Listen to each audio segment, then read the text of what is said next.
A short tram trip from the centre of Melbourne, and I've arrived here in beautiful Brunswick to check out some vertical living, a collaboration between two strong brands known for design and sustainability.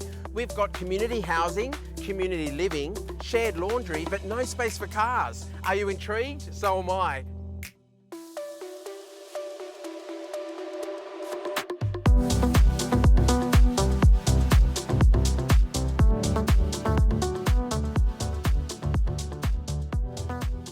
I get excited when I turn up when there's a project that's created as part of a collaboration. So Toby, you are from Nightingale Housing, and Fairley, you're from Breathe Architecture. So I'm guessing that we've got the two different angles of creating the project and then pulling all the finishes and the design together. Maybe starting with you, Toby, tell us about Nightingale and what you create.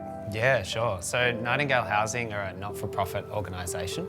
We're based in Brunswick. You'll see a lot of our projects are around here. It's interesting being with Fairley from Breathe because Nightingale was started by Jeremy and Tamara, who are from Breathe Architecture. They founded Nightingale Housing, and since then we've gone on to deliver heaps of communities and projects around Australia.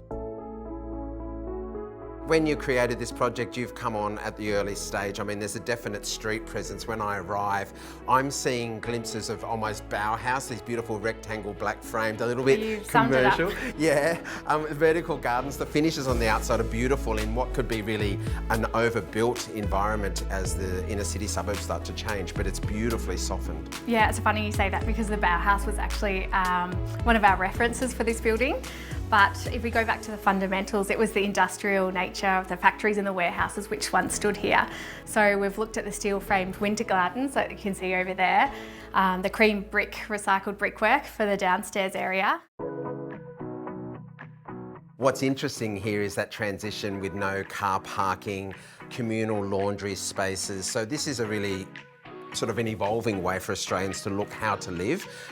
From your side, what is the model that you're creating here? And if I'm right, this was the first project that you guys created? This was the first project. So Nightingale One was the first one that set us off on a big journey of different housing. It is about lots of those things. It's about shared spaces, it's about sharing facilities with your neighbours, it's about greenery, but it's also about living simply. The homes are small, they're pretty stripped back. It's a sustainability of reductionism through our buildings as well. So it's really important for people to live connected to one another in Nightingale community. So this building has no gas plumbed in. It's 100% electric, powered by Momentum Energy. For Nightingale, this is incredibly important. We've got solar panels on the roof. The rest we get from Momentum Energy.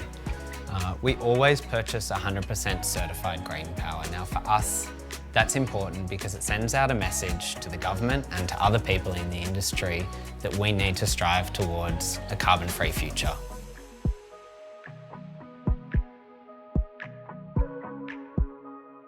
Nightingale choosing Momentum as their energy retailer. They did their research, they felt that they were aligned with us, and we love having Nightingale on board. We love their principles and particularly their sustainability targets. The solution that we're offering Nightingale is our corporate power purchase agreement. And what that does is that matches all of the energy that the Nightingale consumes on site with energy that's generated from a renewable energy asset. And so that renewable energy asset is Granville Harbour Wind Farm that's based on the west coast of Tasmania. We've got 31 turbines there that generate electricity. And what we're able to do is we're able to match the equivalent generation with Nightingale's usage, as well as match it with the equivalent of large-scale generation certificates. So Momentum is really interested in trying to support customers towards net zero. So a lot of the products and solutions that Momentum offers are designed to support customers sort of through that transition, whether it's a residential customer that's looking to get solar panels on their roof, all the way to a commercial, industrial, larger user of energy.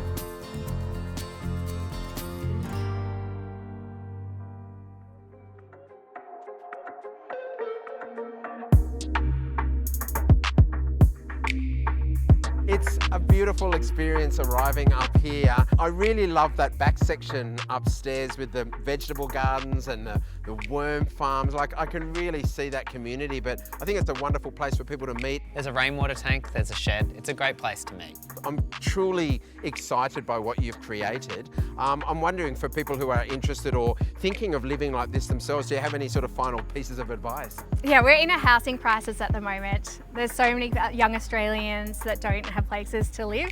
They have to rent.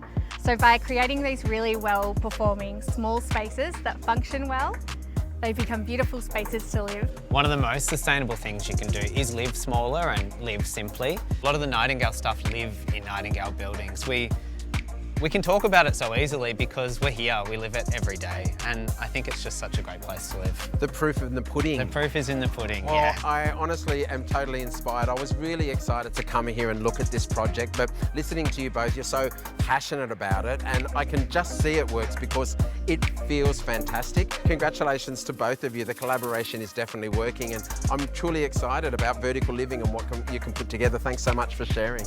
Well, thanks for coming. Yeah, thank you so much.